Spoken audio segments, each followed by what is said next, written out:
Olá a todos os meus alunos, aos que não são os meus alunos, aos que estão visitando o canal, sejam todos muito bem-vindos, né?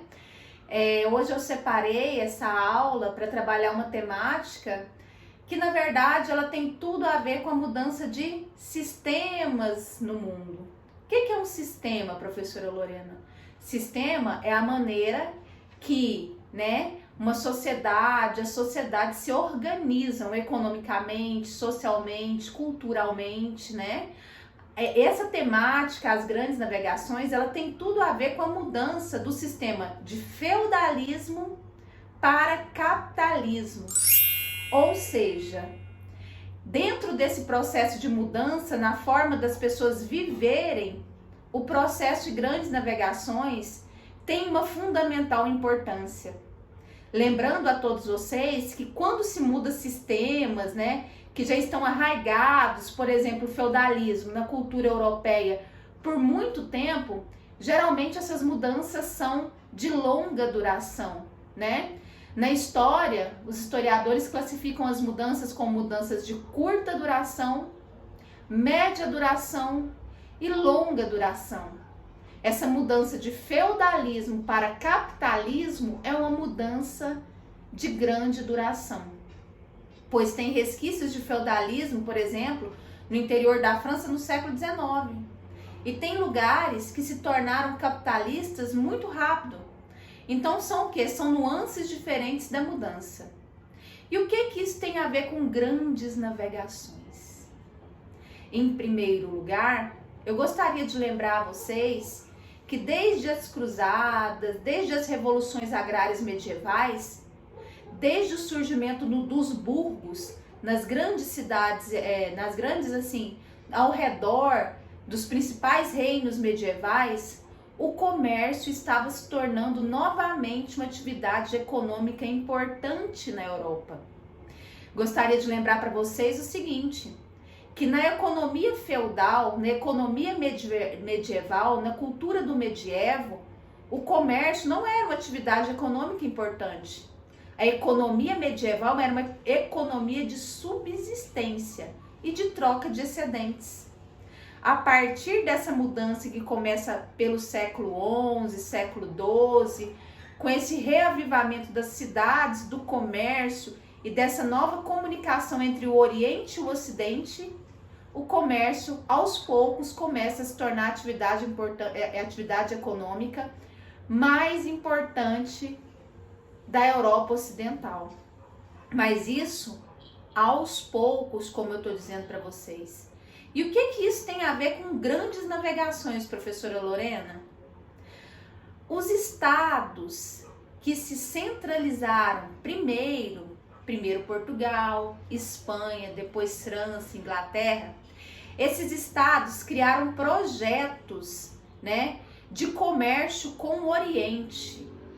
Só que comerciar com o Oriente no século XIV e XV era algo muito custoso. Havia muito custo, porque tinha duas cidades italianas, Gênova e Veneza, que monopolizavam o comércio por terra. Tudo que saía do Oriente chegava no Ocidente através desses grandes burgueses de Gênova e Veneza, que, né, as mercadorias chegavam do Oriente nos portos dessas cidades e dali era escoado para todo o resto da Europa. O que acontece? Esses reis, principalmente de Portugal e Espanha, criaram grandes projetos de comércio marítimo para chegar até o Oriente. Quando eu digo Oriente, hoje eu estou dizendo lugares que eram Índia, China, as ilhas do Oriente, para ir até o Oriente e ter um contato direto com os comerciantes das chamadas especiarias. E o que eram as especiarias? Eram produtos que não existiam na Europa, mas que tinha todo um ar assim, né, de luxo, de ostentação, e que os europeus queriam muito, que era porcelana, tecidos, temperos, cosméticos, toda uma gama de coisas que não existia na Europa Ocidental. E quando chegava ali, era algo que os europeus queriam muito. Existiu o que alguns autores chamam de fetiche da mercadoria. Eles queriam muito esses produtos. Então era muito lucrativo. Ir pelo mar seria uma saída extremamente lucrativa, porque esses comerciantes, junto com o apoio dos reis de Portugal e Espanha principalmente, eles iriam pegar os produtos diretamente, sem passar por esses intermediadores, que eram os grandes burgueses ali das cidades de Gênova e Veneza na Itália, dos portos de Gênova e Veneza. Só lembrando a vocês o seguinte, existe também toda uma questão estratégica, né? As principais nações mercantis navegadoras eram Portugal e Espanha, porque eles criaram estratégias, estudaram os mar, financiaram, navegadores, né, através de projetos como, por exemplo, a Escola de Sagres, que foi um projeto português para se desenvolver a ciência marítima, e através disso as caravelas, as embarcações seguiram para o mar em rumo ao Oriente, né? E durante todo esse processo ele se desdobra por por nuances diferentes. Exemplo, a conquista da América, que acontece dentro desse processo de grandes navegações e do que a gente chama de mercantilismo. O mercantilismo é a primeira fase do capitalismo, que dura 300 anos, onde existiam as colônias, que eram as regiões que foram exploradas por essas grandes nações mercantis, e as metrópoles.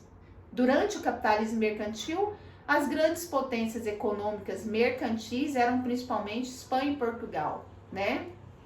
Só lembrando a vocês que, né, tudo isso está muito ligado à história do nosso país, né? Principalmente por quê?